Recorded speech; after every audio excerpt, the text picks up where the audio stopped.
Hello साथियों, नमस्कार। आप सभी का टेक्स्ट बुक सुपर कोचिंग पे बहुत बहुत स्वागत है, बहुत बहुत अभिनंदन है।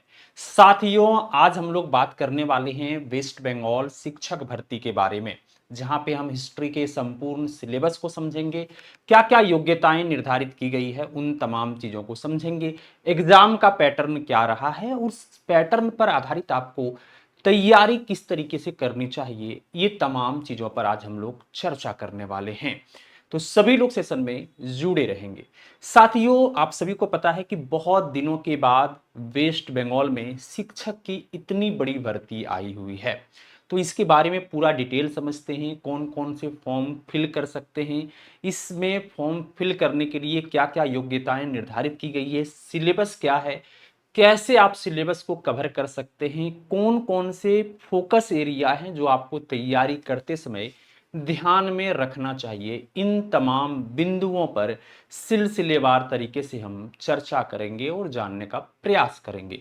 तो मैं चेतन आप सभी का एक बार फिर से टेक्स्ट बुक सुपर कोचिंग पे बहुत बहुत स्वागत करता हूं। साथियों, सबसे पहले बात करें कि West Bengal assistant teacher 9 to 10 Hindi medium में टोटल जो आपकी वैकेंसी है आप देख रहे हैं, ये 2251 है, 2251 है। और हिस्ट्री पे हम फोकस करके बात करेंगे तो 258 सीटें हिस्ट्री का है। काफी ज्यादा होता है, अलग अलग सब्जेक्ट की अलग अलग सीटें यहाँ पर निर्धारित किया गया है। एक बड़ी वैकेंसी है और इस पे विस्तार से चर्चा करते हैं। सबसे पहले साथियों बात कर लेते हैं कि कौन इसको अप्लाई कर सकता है। कई बार वेस्ट बंगाल का फॉर्म आता है तो ये डाउट रहता है कि कौन, देखो कोई भी अप्लाई कर सकते हैं आप, है ना, कोई भी अप्लाई कर सकते हैं। रीजनल लैंग्वेज का कोई ये बार नहीं है, बंगाली है ना, नहीं तो आप हिंदी, इंग्लिश, कोई भी लैंग्वेज को आप चूज कर सकते हैं, है ना। तो लैंग्वेज में कोई जरूरी नहीं है कि आपको बंगाली आना चाहिए। अगर आप हिंदी वाले स्टेट से हैं, हिंदी वाले बेल्ट से हैं, बिहार, उत्तर प्रदेश, ये तमाम जगहों से हैं, तो आप वहां पे हिंदी को चूज कर सकते हैं एज ए रीजनल लैंग्वेज के तौर पर। तो सबसे पहले एज लिमिट सबसे बड़ी बात हो जाता है। तो 21 साल से ऊपर और 40 साल तक ये एज लिमिट दिया गया है। बाकी जो नॉर्म के हिसाब से जो छूट मिलता है एसटी एससी को, वो छूटें यहाँ पे आपको देखने को मिलेगा। तो ग्रेजुएट आपको होना चाहिए, पोस्ट ग्रेजुएट हैं तो ठीक है, 50% मार्क्स से, और आपको यहाँ पे क्या होना चाहिए, है ना, बीएड की डिग्री होना चाहिए। ठीक है, ये जो हर जगह ये चीजें होता है। 9-10 की बात कर रहे हैं हम, याद रखेंगे, 11-12 की बात नहीं कर रहे हैं, 9-10 की हम यहाँ पे बात कर रहे हैं। तो 9-10 में ग्रेजुएट होना चाहिए, 50% मार्क्स के साथ बैचलर की डिग्री, और जो आपका, है ना, बीएड की डिग्री होता है, 4 साल का जो बीएड की डिग्री होती है वो आपका होना चाहिए। 21 से 40 साल का एज होना चाहिए जनरल कैटेगरी के लिए। बाकी जो एससी कैटेगरी है ना, एससी कैटेगरी है, ओबीसी कैटेगरी है, उनको वहां पे उस हिसाब से छूट मिलेगा। ध्यान रहे, अलग राज्यों के जो लोग जाएंगे, जैसे आप बिहार से फॉर्म फिल कर रहे हैं, है ना, उत्तर प्रदेश से कर रहे हैं, और अगर आप रिजर्व कैटेगरी में हैं तो वहां आप अनरिजर्व कैटेगरी में आएंगे। ये कमोवेश सभी स्टेट में होता है ना। केवल उस स्टेट के जो निवासी हैं, स्थानीय निवासी हैं, उन्हीं को आरक्षण का लाभ मिलता है, चाहे वो आरक्षित सीटें हो, चाहे वो कोई रिलैक्सेशन हो, चाहे वो फ्री रिलैक्सेशन हो, तो उन्हीं लोगों को सिर्फ लाभ मिलता है। अब हम लोग बात करते हैं एससी एसटी कैटेगरी को 5 साल का मिल जाएगा एज रिलैक्सेशन, है ना। बीडब्ल्यूसी कैंडिडेट को 3 साल का मिल जाएगा और हैंडीकैप्ड को 8 साल मिल जाएगा। ये एज रिलैक्सेशन सिर्फ मिलेगा जो आरक्षण का लाभ ले रहे हैं, यानी कि सीधे तौर पर कर सकते हैं कि वेस्ट बंगाल के जो स्थानीय निवासी है उनको मिलेगा। अदर लोग जो हैं वो अनरिजर्व कैटेगरी में फाइट करेंगे, उन्हें कोई एज रिलैक्सेशन नहीं मिलने वाला। 21 से 40 साल के बीच आपकी एज होनी चाहिए, है ना, एज होनी चाहिए। फिर हम बात करते हैं कि एग्जाम कितना होगा, है ना। तो एग्जाम को दो पार्ट में बांटा गया, एक रिटन एग्जाम है और एक अदर प्रोसेस है। टोटल 100 मार्क्स का है, जिसमें रिटन एग्जाम जो है ये 60 मार्क्स का होगा। क्वेश्चन जो एमसीक्यू पैटर्न पर होगा, ठीक है। और आप दूसरा जो है आप देखें, इंटरव्यू पे 10 मार्क्स है ना, आपके एकेडमिक स्कोर पर है, टीचिंग एक्सपीरियंस पर है, इन सभी को मिला दिया जाए तो 40 मार्क्स है ना। 60 और 40 कितने हो गए, 100 मार्क्स का यहाँ पे आपको देखने को मिल जाएगा। मतलब यहाँ थोड़ा सा आपको, है ना, बिहार से अगर आप तुलना करें या यूपी से करें तो ये और कई राज्यों में शिक्षक जो भर्तियां होती है उसमें ये स्टेज आपको देखने को नहीं मिलता है। केवीएस यूबीएस में इंटरव्यू स्टेज देखने को मिलता है, हालांकि बिहार में इंटरव्यू स्टेज भी नहीं है। तो यहाँ पे ये सारा अगर आपका एकेडमिक अच्छा है तो आपको थोड़ा ज़्यादा बेनिफिट मिलने वाला है। एक्सपीरियंस है, कहीं पढ़ा रहे हैं, उसकी भी बेनिफिट आपको मिलेगा। ठीक है, अब बात करते हैं इंपॉर्टेंट कुछ डेट का।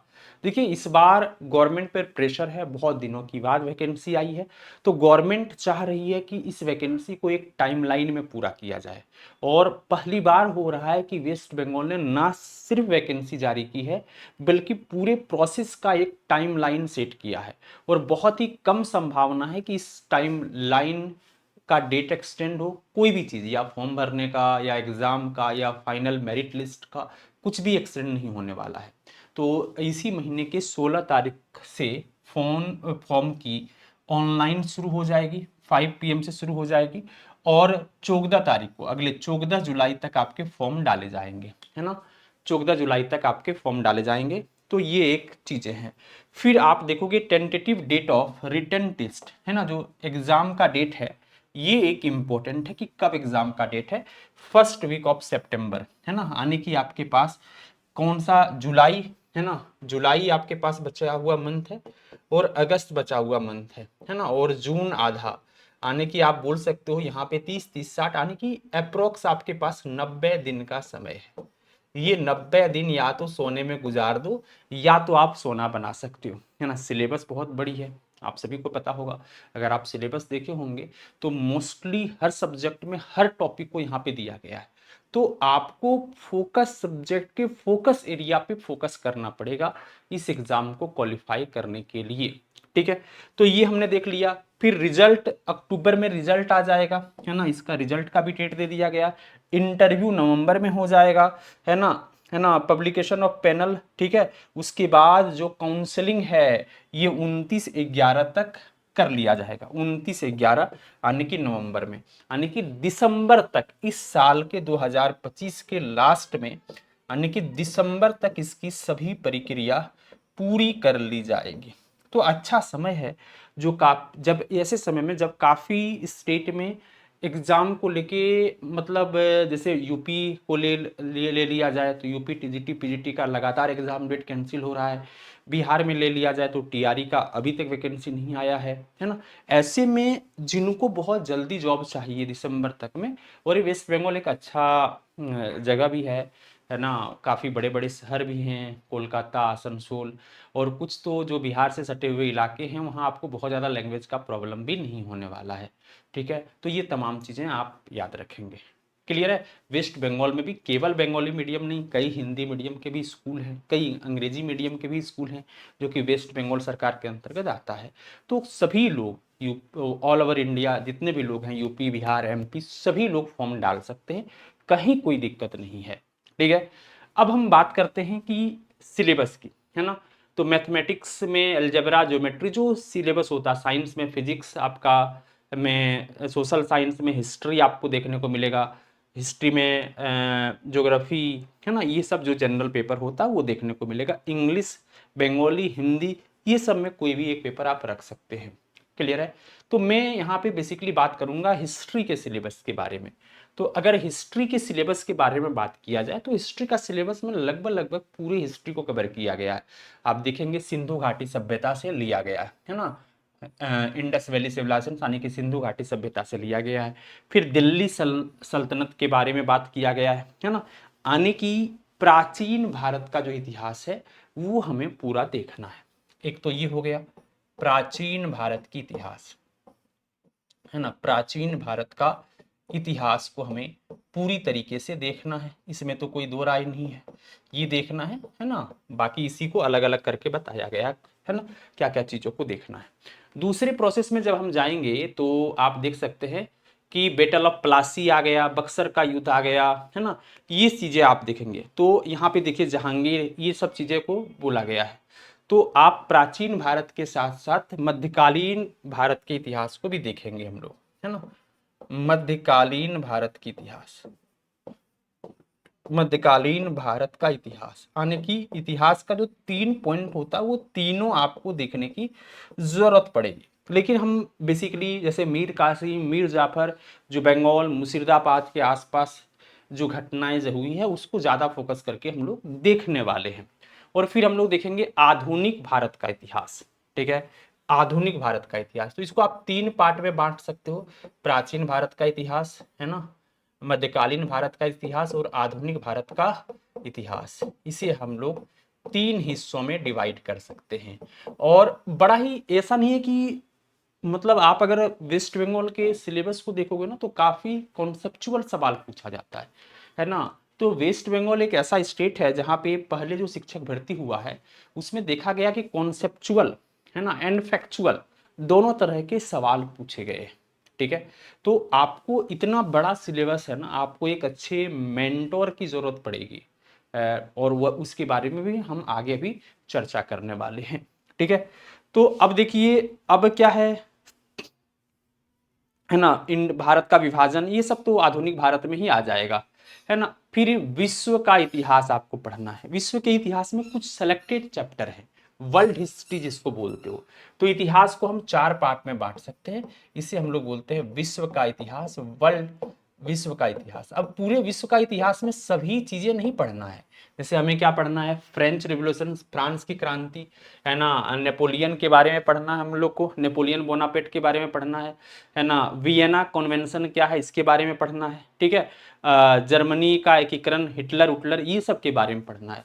तो काफी ही सिलेबस में ये आपको बता दिया गया कि कहाँ पे क्या चीजें पढ़ना है, क्या चीजें आपको नहीं पढ़ना है। अब सिलेबस तो आप काफी लंबा देख रहे होंगे, समय आपके पास कितना है, सिर्फ 90 दिन। कितना है आपके पास समय, सिर्फ है 90 दिन। और ये 90 दिन में आपको पूरे सिलेबस को कवर करना है ना। सिलेबस छोटा नहीं है, छोटा नहीं है, बहुत बड़ी सिलेबस है। तो आपको जरूरत क्या पड़ेगा, फास्ट सिलेबस है, कई लाख बच्चे फॉर्म डाल रहे हैं, हाई कट ऑफ जा रहा है। तो आपको कैसे तैयारी करना चाहिए, आपको एक एक्सपर्ट, एक गाइडेंस की जरूरत पड़ता है जो लगातार वेस्ट बंगाल में आयोजित एग्जाम को देख रहे हैं, है ना। तो हमारे पास वैसे ही एक टीम है जो आपकी इस तैयारी को कराएगा। बिल्कुल लाइव बैच है ना, लाइव बैच है। और जो लोग लाइव नहीं देख पाएंगे वो रिकॉर्डेड कोर्स को भी देख सकते हैं। और वहाँ पे मैं आपको हिस्ट्री के चीज़ों को कराऊंगा। हम लोग अभी जो जो सब्जेक्ट को कवर कर रहे हैं, इंग्लिश है, मैथमेटिक्स है, हिस्ट्री है, ज्योग्राफी है, लाइफ साइंस है, बायोलॉजिकल साइंस है, ये सभी चीज़ों को कवर कर रहे हैं। हमारा ये पूरा जो क्लास होगा वो इंग्लिश में होगा, है ना। तो डरने की बात नहीं है। और अभी बैच स्टार्ट होने वाला है, तो अभी जो लोग लेना चाहते हैं उनके लिए ऑफर है। आप हमारे कूपन कोड का यूज कर सकते हैं। हमारा कूपन कोड है चेतन एस, यूज करके ले सकते हैं। और कोई भी जानकारी के लिए आप हमारे इस नंबर पर व्हाट्सएप कर सकते हैं, 9470321923। कोई भी कोर्स लेना हो, कोई भी जानकारी अगर आपको एक्स्ट्रा चाहिए तो यहाँ पे कर सकते हैं। आपको बहुत ही कम प्राइस में, बहुत ही एफोर्डेबल प्राइस में आपको ये बैच मिलने वाला है। और क्वालिटी ऑफ कंटेंट, मतलब हम लोग आपको पढ़ाएंगे नहीं, सिखाएंगे। पढ़ने का तो आप लोग बचपन से पढ़ रहे होंगे, और हमारा ये मकसद होगा कि 90 दिन में संपूर्ण सिलेबस को कवर कराना, इस तरीके से कवर कराना कि आप एग्जाम में अपना परचम को लहरा पाए। ठीक है, तो चलिए, तो आप लोग सभी लोग जुड़ेंगे इस क्लास के साथ। और कोई भी जानकारी के लिए दिए गए नंबर पर आप संपर्क कर सकते हैं। तो आज के लिए इतना ही, धन्यवाद।